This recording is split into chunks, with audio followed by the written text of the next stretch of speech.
दुनिया के सबसे अमीर इन्वेस्टर वॉरेन बफे कहते हैं कि इन्वेस्टिंग की दुनिया में सबसे 3 इंपॉर्टेंट वर्ड्स है मार्जिन ऑफ सेफ्टी। इसका मतलब ये है कि जब आप कोई स्टॉक खरीदते हो तो आपको उसकी इंट्रिंसिक वैल्यू से कम प्राइस पे खरीदना चाहिए और एक मार्जिन ऑफ सेफ्टी रखनी चाहिए। लेकिन जब आपको इंट्रिंसिक वैल्यू कैलकुलेट करना ही नहीं आता तो मार्जिन ऑफ सेफ्टी कैसे यूज करोगे। तो दोस्तों, आज की वीडियो में मैं एक बहुत ही इंपॉर्टेंट और इंटरेस्टिंग टॉपिक के बारे में बात करने वाला हूँ कि हम किसी भी स्टॉक की रियल वैल्यू कैसे पता लगाए, मतलब how to calculate intrinsic value of a stock, जिससे हमको ये पता चल सके कि वो स्टॉक सस्ते में बिक रहा है या महंगे में। और ये चीज मैं एकदम सिंपल लैंग्वेज में समझाने वाला हूँ जिससे कोई नॉन फाइनेंस के लोग तो क्या, एक 5th स्टैंडर्ड का स्टूडेंट भी इजीली समझ पाएगा। और सिर्फ ये एक वीडियो देखने के बाद आप आराम से अपने स्टॉक मार्केट के प्रॉफिट को इंक्रीज कर सकते हो या फिर कम से कम आप अपने स्टॉक मार्केट के लॉस को बचा सकते हो। इस बात की मेरी गारंटी है। तो चलिए शुरू करते हैं। तो दोस्तों, हम इंट्रिंसिक वैल्यू इसलिए निकालते हैं क्योंकि किसी भी स्टॉक का प्राइस और उसकी वैल्यू दोनों अलग अलग चीज होती है। अब क्योंकि स्टॉक मार्केट एक ऑक्शन मार्केट है, मतलब यहाँ पे स्टॉक्स बेचे नहीं जाते बल्कि नीलाम किए जाते, और इंडिया में 5000 से भी ज्यादा स्टॉक्स है। तो इससे होता यह है कि जो स्टॉक्स ज्यादा पॉपुलर होते हैं वो बहुत ज्यादा महंगे प्राइस पे बिकने लगते हैं, और जो स्टॉक्स न्यूज में नहीं आते वो सस्ते में बिकते हैं। तो ऐसे स्टॉक्स अंडर वैल्यूड रहते हैं जो एक अच्छे इन्वेस्टमेंट्स होते हैं। अब दोस्तों, हम एक सिंपल गूगल सर्च से किसी भी स्टॉक का प्राइस निकाल सकते हैं, लेकिन ये इंट्रिंसिक वैल्यू हमें खुद से पता लगानी पड़ती है। और जितने भी सक्सेसफुल इन्वेस्टर्स होते हैं, जब वो कोई भी कंपनी का इंट्रिंसिक वैल्यू निकालते तो वो उसका प्राइस नहीं चेक करते, वो पहले उस कंपनी की खुद से वैल्यू निकालते और उसके बाद उसको मार्केट प्राइस से कंपेयर करते ताकि उसका प्राइस उनके एनालिसिस को इन्फ्लुएंस ना कर दे। तो इसीलिए पहले हम एक प्राइवेट कंपनी का एग्जांपल लेते हैं जिसका मार्केट प्राइस हमारे पास अवेलेबल नहीं है, और मैं उसका इंट्रिंसिक वैल्यू निकाल के आप लोगों को दिखाता हूँ। तो मान लो आपका नाम रॉकी है और आप एक छोटे से विलेज में रहते हो, और वहां पे एक बेकरी है जिसका नाम है इंडियन बेकिंग कंपनी।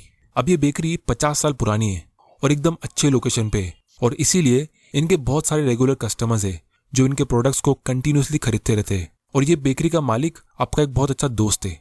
तो एक दिन वो आपके पास आता है और कहता है कि वो इस बेकरी को पूरी तरह बेचना चाहता है क्योंकि उसके बच्चे दूसरी कंट्री में जॉब करके शिफ्ट हो गए और उसे रिटायर होना है। अब आपके पास बहुत सारा पैसा है और फाइनेंशियल नॉलेज भी, तो आप उससे उसकी कंपनी के पिछले 10 साल के सारे फाइनेंशियल स्टेटमेंट्स मंगवाते हो और फिर घर जाके उसे अच्छे से एनालाइज करते हो। अब स्टॉक मार्केट की तरह यहाँ पे कोई स्टॉक का प्राइस तो है नहीं, तो आपको इसका सारा वैल्यूएशन खुद से ही करना पड़ेगा।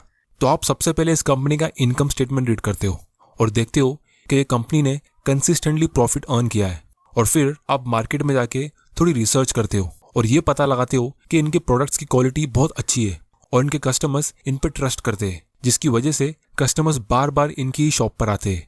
तो फाइनली आपने ये कंक्लूड किया कि ये कंपनी का प्रॉफिट्स रेगुलर होता है और होता रहेगा। तो बेसिकली आप अपना क्वालिटी एनालिसिस पूरा कर लेते हो और ये डिसाइड करते हो कि ये कंपनी अच्छी है। अब दोस्तों, आप लोगों को मैं यहाँ पे एक बहुत ही इंपॉर्टेंट एडवाइस देता हूँ कि जब हम किसी स्टॉक को एनालाइज करते तो उसके एनालिसिस में कंपनी की क्वालिटी का एनालिसिस करना सबसे इंपॉर्टेंट टास्क होता है। तो फाइनली आप इस बेकरी का इंट्रिंसिक वैल्यू निकालते हो कि इसे किस प्राइस पे खरीदना चाहिए। अब इस बेकरी का ईयरली प्रॉफिट होता है 10 लाख रुपीस का, और आप ये भी देखते हो कि इनके कस्टमर्स इनसे ज्यादा उधार मांगते नहीं है। तो ये 10 लाख रुपीस जो इनका प्रॉफिट है वो डायरेक्टली कैश में कन्वर्ट हो जाता है, जिसको फाइनेंस में हम कहते हैं cash flow from operating activities. अब क्योंकि ये बेकरी इतनी रिस्की नहीं है, जैसा हमने क्वालिटी एनालिसिस में पता लगा लिया, तो इसीलिए अगर आपको इस बेकरी से 14% का भी रिटर्न मिल जाएगा तो आप खुश हो। तो इस बिजनेस की वैल्यू निकालने का सिंपल फॉर्मूला कुछ इस तरह होगा, 10 लाख जो इसका प्रॉफिट है डिवाइडेड बाय 0.14, मतलब जो इसका ईयरली कैश फ्लो है वो divided by required rate of return, मतलब जो 14% रिटर्न हमें इस बिजनेस से चाहिए वो डेसिमल फॉर्मेट में, मतलब 0.14। तो इसका आंसर आता है 71,42,000। अब ये कैलकुलेशन के पीछे हुआ क्या है मैं आप लोगों को इसका डिटेल समझाता हूँ। अब इमेजिन करो आपने ये बेकरी इस प्राइस पे खरीद ली, मतलब आपने इतने रुपए पे कर दिए, और अब जो भी प्रॉफिट आपको मिलेगा वो आपका होगा। तो जैसा कि आपको इस इन्वेस्टमेंट से 14% का रिटर्न चाहिए था, तो आपको फर्स्ट ईयर में 10 लाख रुपीस का प्रॉफिट मिलेगा जैसा आपने एस्टिमेट किया था। तो वो प्रॉफिट इस 71 लाख का 14% होगा। अगर आपके पास कैलकुलेटर है तो आप 71 का 14% निकाल सकते हो, आपका आंसर 10 आएगा। और यही प्रॉफिट आपको हर साल मिलता रहेगा जो आपके इन्वेस्टमेंट पे 14% का रिटर्न होगा। तो दोस्तों, इसको हम DCF यानी डिस्काउंटेड कैश फ्लो मेथड कहते हैं वैल्यूएशन करने का। क्योंकि आप कंपनी के सारे फ्यूचर के प्रॉफिट्स को डिस्काउंट करके प्रेजेंट वैल्यू में ला रहे हो। अब यहाँ पे ये कुछ लोगों को थोड़ा कॉम्प्लिकेटेड लग सकता है, तो मैं इसको थोड़ा और सिंपल करके समझाता हूँ। दोस्तों, जिस तरह हम कंपाउंडिंग में आज के पैसे को फ्यूचर में लेके जाते और उसे ग्रो करते, जैसे अगर आपको 100 रुपए को 14% से कंपाउंड करना है तो अगले साल वो 114 होगा और उसके अगले साल में वो 130 रुपया होगा। तो उसी तरह डिस्काउंटिंग में हम इसका उल्टा करते हैं। हम फ्यूचर के पैसे को, जैसे अगले साल के प्रॉफिट्स को डिस्काउंट करके प्रेजेंट में लेके आते और उससे कम करते। तो अगर आपको 114 रुपया अगले साल मिलने वाला है तो वो 14% के डिस्काउंट रेट के हिसाब से आज के हिसाब से 100 रुपया होगा। क्योंकि जैसा मैंने लास्ट वीडियो में कहा था, पैसों के साथ टाइम की भी वैल्यू होती है। अगर आपको कोई दो ऑप्शन देगा कि वो 100 रुपया आज ले लो या फिर 100 रुपया अगले साल लो, तो आप आज ही लेना प्रीफर करोगे। क्योंकि अगर आप उसको इन्वेस्ट कर दोगे किसी सेविंग्स अकाउंट में तो 4% तो आपको ऐसे ही मिल जाएगा, तो अगले साल वो 104 बन जाएगा। तो बेसिकली घुमा फिरा के बात यह है कि अगले साल के 100 रुपए की इंट्रिंसिक वैल्यू आज के 100 रुपए से कम है। तो अब रॉकी का ये नया बिजनेस हमें हर साल हमेशा के लिए 10 लाख रुपए का प्रॉफिट देगा। तो आप इस चार्ट में देख सकते हो, जो प्रॉफिट आपको एक साल के बाद मिलेगा इसकी वैल्यू होगी आज के हिसाब से लगभग 8.77 लाख, और फिर उसके अगले साल का प्रॉफिट जो आपको 2 साल बाद मिलेगा वो भी 10 लाख रुपीस का ही होगा, लेकिन उसकी इंट्रिंसिक वैल्यू आज के हिसाब से लगभग 7.69 लाख की होगी। और इसी तरह आप देख सकते हो, आपको कंपनी से हर साल 10 लाख ही मिल रहा है, लेकिन इसकी वैल्यू आज के हिसाब से कम होती जा रही है। वो इसलिए क्योंकि ये सारे प्रॉफिट्स आपको फ्यूचर में मिल रहे हैं और आप कंपनी को खरीदने के लिए आज ही पैसा पे कर रहे हो। तो इसी तरह जब 130 साल के बाद अगर कंपनी आपको सिर्फ 10 लाख का ही प्रॉफिट दे रही है तो उस 10 लाख रुपए की आज के हिसाब से इंट्रिंसिक वैल्यू 1 रुपए से भी कम होगी। क्योंकि अगर आप 1 रुपए को कहीं पे इन्वेस्ट कर दो जहां पे आपको 14% का ईयरली रिटर्न मिलेगा, तो वो 130 साल के बाद लाखों करोड़ रुपया बन जाएगा। तो इसीलिए लॉन्ग टर्म में आपके बिजनेस के कैश फ्लो की प्रेजेंट वैल्यू 0 तो नहीं होगी, लेकिन बहुत कम होगी।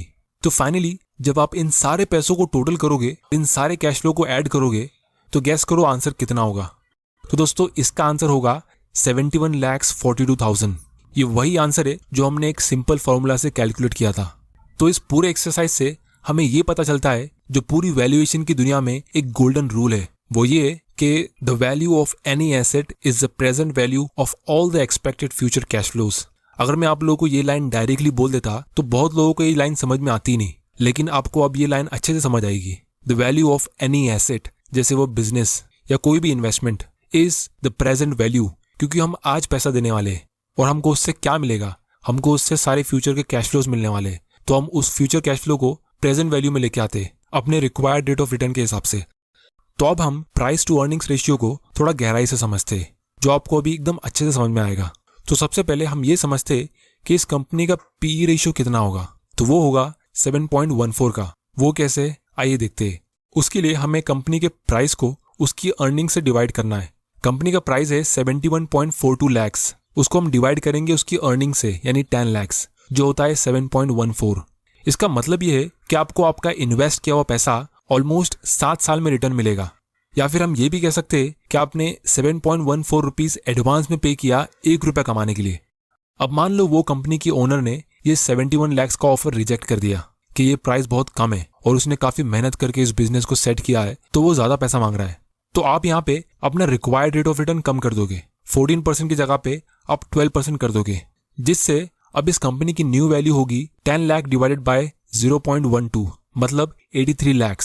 तो अब आप नोटिस करोगे कि यहाँ पे कंपनी का पी रेशियो बढ़ गया, अभी ये 8.33 का हो गया, मतलब आप 8.3 रुपया पे कर रहे हो 1 रुपया कमाने के लिए। तो एज एन इन्वेस्टर आपको कम पीई रेशियो वाले इन्वेस्टमेंट्स में ज्यादा फायदा होना चाहिए, क्योंकि जब पीई रेशियो कम होगा तो आप उस बिजनेस को सस्ते में खरीद रहे हो। अब हम स्टॉक स्क्रीनर पे आते और इसे रियल लाइफ में चेक करते। तो जैसा आप यहाँ पे देख सकते हो, रिलायंस का पीई रेशियो 34 का है, मतलब आप 34 रुपया एडवांस में पे कर रहे हो 1 रुपया कमाने के लिए, जो मेरे हिसाब से बुरा है। और इसीलिए यहाँ पे टिकर टेप ने सामने ही लिखा है कि the current price is more than intrinsic value. मतलब अगर आप ऐसे महंगे प्राइस पे इस कंपनी को खरीद लोगे तो हो सकता है आप प्रॉफिट कमा लो, लेकिन आपका प्रॉफिट बहुत कम होगा। तो अब आप मुझसे पूछोगे कि लोग बहुत सी कंपनीज को 50 के पीई पे, 100 के पीई पे या कभी कभी 1000 के पीई पे खरीद लेते, तो वो उसे इतना महंगे प्राइस पे खरीदते क्यों है? तो उसका आंसर ये है कि वो लोग उम्मीद कर रहे हैं कि कंपनी का प्रॉफिट फ्यूचर में बढ़ेगा और बहुत ज्यादा स्पीड में बढ़ेगा। लेकिन मेरे हिसाब से आपको ऐसे स्टॉक्स को अवॉइड करना चाहिए, तो इसीलिए किसी भी स्टॉक को खरीदने से पहले अगर आप एक बार यहाँ के ये बेसिक चीजें चेक कर लोगे तो आप काफी हद तक अपने लॉस को बचा लोगे।